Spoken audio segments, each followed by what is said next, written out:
If I were given the chance to relive my childhood, I wouldn't take it. For the most part, those were times I'd rather forget.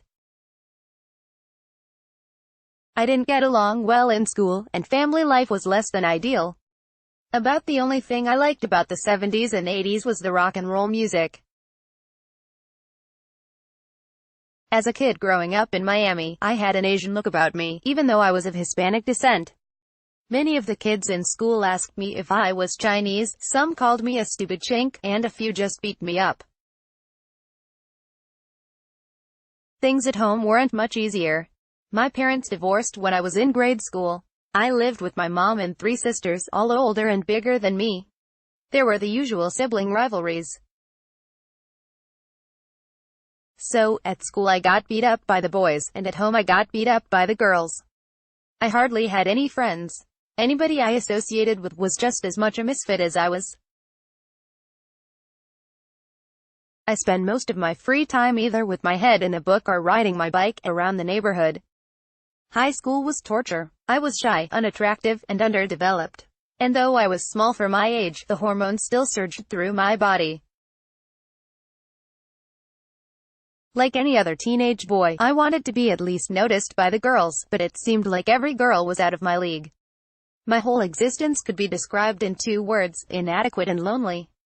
I remember one day walking down the hall in school.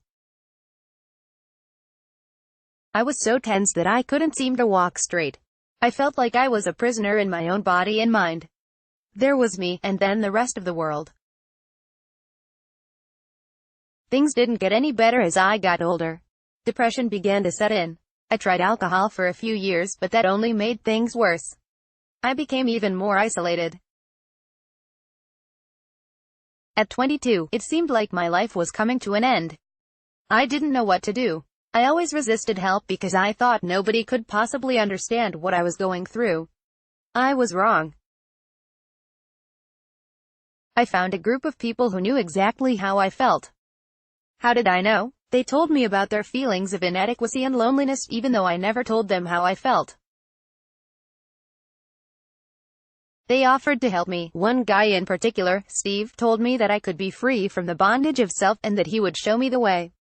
This was hard for me because I didn't like taking directions from other people. I also didn't want to impose on them. But Steve acted as if it was an honor to help me. I didn't understand that. For the next couple of years, Steve had me do written exercises to examine my past. He also gave me assignments to change my behavior. For example, he had me do volunteer work to help other people in need. I chose to volunteer in prisons, helping inmates turn their lives around, as I was doing. Over time, I began to feel much better about myself. I was able to make friends and felt like I had a role in this world. But I still felt a bit out of place, and at times very lonely. My relationships with women were brief, more like just encounters. Up until that point, I had heard about meditation, but I didn't know exactly what it was.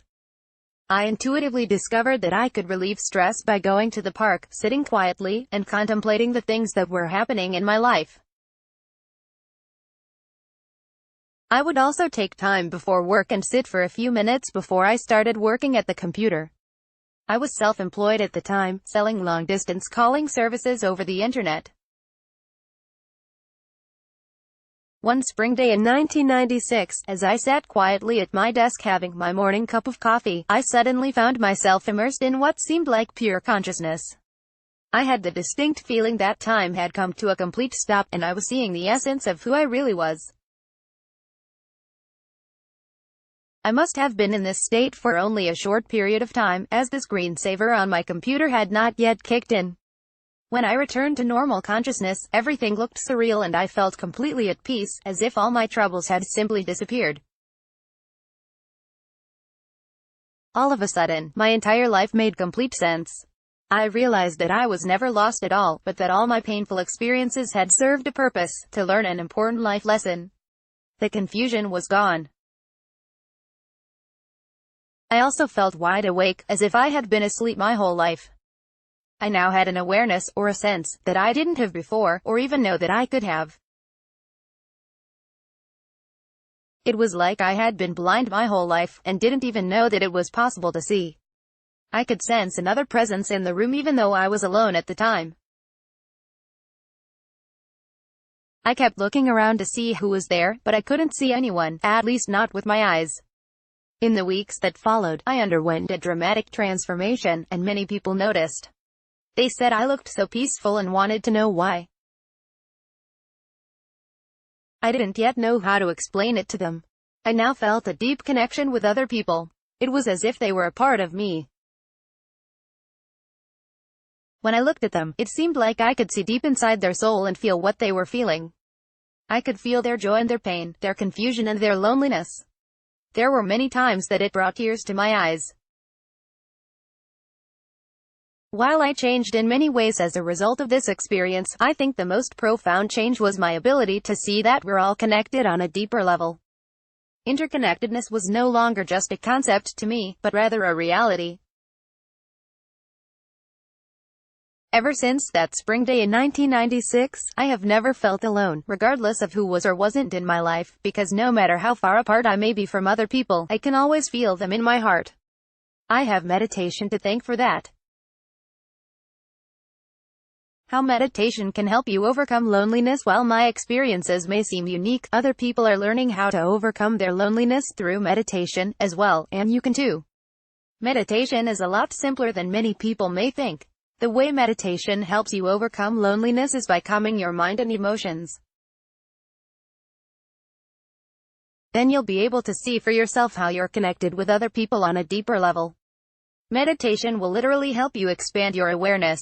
The form of meditation I practice, and now teach, is mindfulness meditation. Though it has its roots in Buddhism, it focuses on the techniques and leaves behind all the rituals and beliefs. There are two basic components of the practice: sitting meditation and writing meditation. Sitting meditation. The best way to start a meditation practice is to simply start meditating. I know I'm stating the obvious, but you'd be surprised at how difficult this can be. We often procrastinate until we find the perfect time. Don't wait. Start now. Find a quiet place where you can sit for a few minutes without being disturbed. Close your eyes and begin following your breath. Observe how your lungs expand with each in-breath and contract with each out-breath. Let your breathing become relaxed and natural. As your body relaxes, notice how you take each breath in one graceful motion. When a distraction arises, observe it mindy as it comes into being, then let it slip away without clinging to it. Then gently bring your awareness back to your breath. Don't get upset if your mind keeps wandering off. This is perfectly normal. The idea is to keep bringing it back to your breath. Start with a 10-minute session and then work your way up to 20 minutes or more. It may be a challenge to sit still in the beginning, but it will get easier as your mind settles down over time. And as your mind settles down, you'll likely find you're less consumed by thoughts about being different, inadequate, or lonely, which means you'll be better able to be present with other people and create connections from moment to moment. Loving kindness writing meditation. Writing meditation is a technique I developed to reprogram the subconscious mind to help people achieve their goals. It only takes 5 to 10 minutes a day, and it's highly effective. The practice is simple. You just copy by hand a set of affirmations, such as the loving kindness meditation, over and over in a notebook. This will force your brain to rewire itself for new thinking and behavior. Within a week or two, you'll find yourself acting differently without any conscious effort. Here is a sample of the loving kindness meditation. May I be healthy and strong.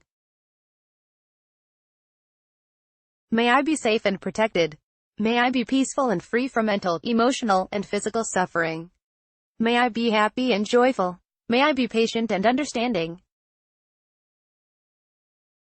May I be loving, kind, compassionate, and gentle in my ways. May I be courageous in dealing with difficulties, and always meet with success. May I be diligent and committed to my meditation practice, and to helping others along their spiritual path. May my true nature shine through and onto all beings I encounter.